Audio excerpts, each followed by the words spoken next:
lúc này giờ lúc có lên tôi còn thích cầu ý nó phản ứng của ý rồi nó chia cái châu cho họ dùng dòng để bao kỳ Wisconsin nó thay cho thì nó được sự sai nó giờ không giờ nữa cái con chim mong nhon để nó đầu hãng theo dòng chung rồi đóนี่สุดเดี๋ยวจนเดี๋ยวเสือใช้เทียบครับผมจนเดี๋ยวเสือไปเดี๋ยวเป็นคนเยอะนะลงทุนก่อนนะไม่อยากได้ทีละคนครับ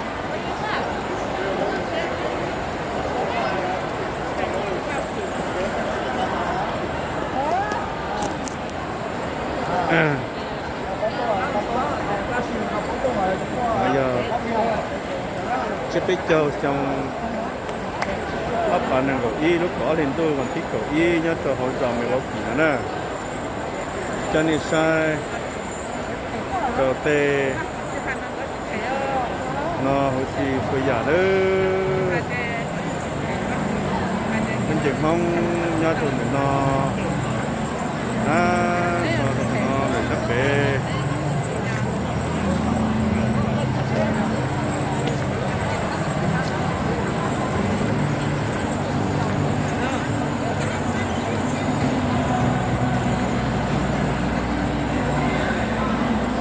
tôi phải sửa tôi thấy nè cái dòng mong cái đi sửa cho nó rồi nó đó mà bây giờ nó bây giờ này khi nó giờ tới quần tờ chứ hả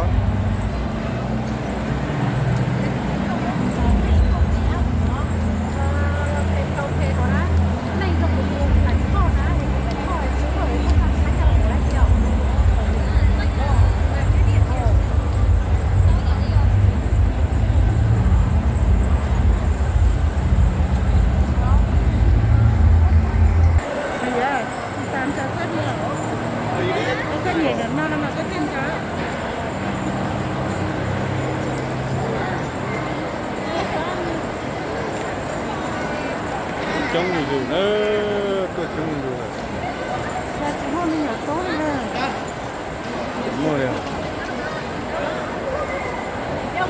mình ở tốt là tốt à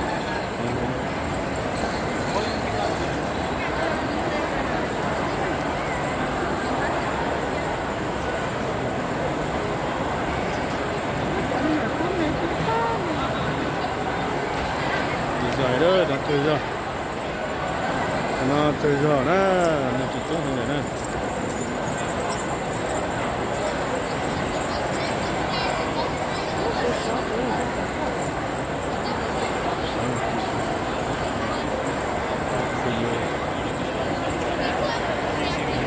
có anh chơi không nhiều có à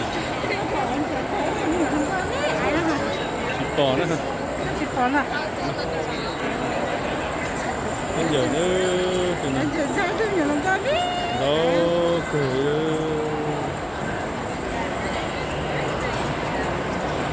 em mình cứ xì nó cần nó theo cần này nó cần thơ bây giờ mong đã có đúng không bây giờ thôi giờ đã có thể cứ tiền xài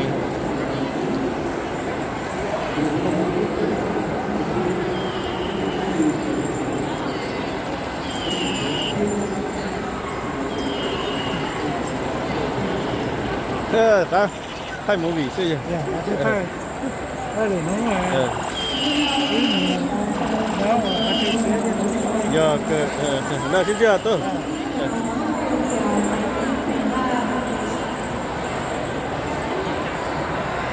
bây giờ ta có chỉ có giờ bên nó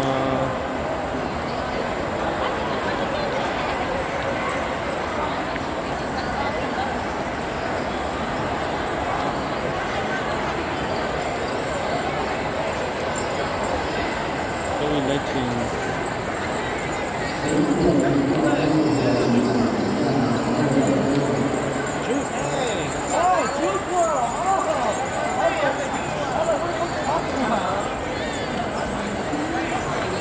ra Việt Nam rồi chúng ta chơi ra đấy ạ nên chỉ chống hàng này ạ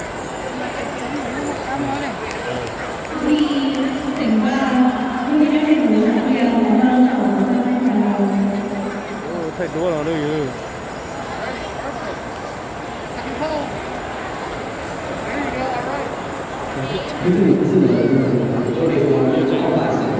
sai sẽ được thay nữa à bây giờ trong kia gì cũng thay sai cũng thay liền à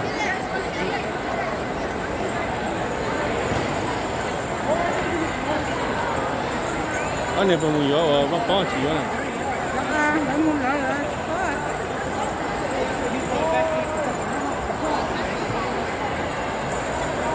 nó là cái chờ có tỉnh nó này流畅的沟通术语，那要考虑到 continuation 这个 advanced team 多边发挥，还有是别人一个手语是这个他的人。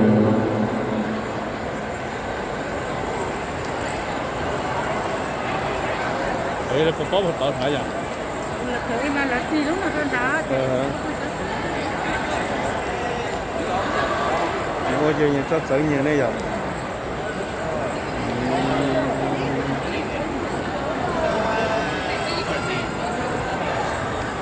Cho nó thay mùi gì khác.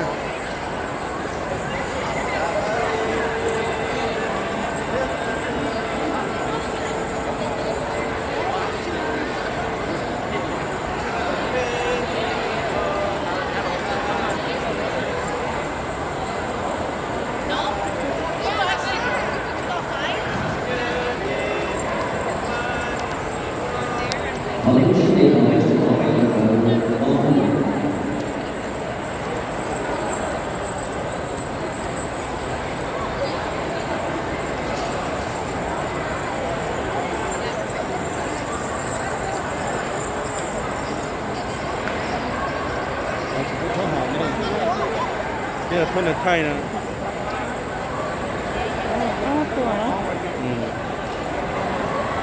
Số 2 đấy, cái tiền gặp số 2 này nhưng một tí rồi. Nhưng một tí rồi nè này. Chỉ bây giờ nè. Ừ. Có có tí mà, nó chỉ có tí không biết Nó nè. Chỉ ở rồi. Bây giờ hai niên tiền vào anh nên nhá trên đó. Cái thứ sữa con nó thì lại cái nguồn đó thì nó. Would you like a tote bag? Oh yeah. It matches your coat. Really good here. Yeah. Did you hear that they're giving the Children's Hospital's giving the COVID vaccine today? Yeah. Yeah. $50 gift card if you know anybody that has to get their shot. Oh, okay. They're eligible for a $50 gift card. Okay. Okay. All right. The booster also. So, Yep, we have the booster also. Can I get a booster shot? Yes. Why not? Yes. Why not? Want me to show you where? Okay. Yeah. Follow me. Bé mà thật chắc.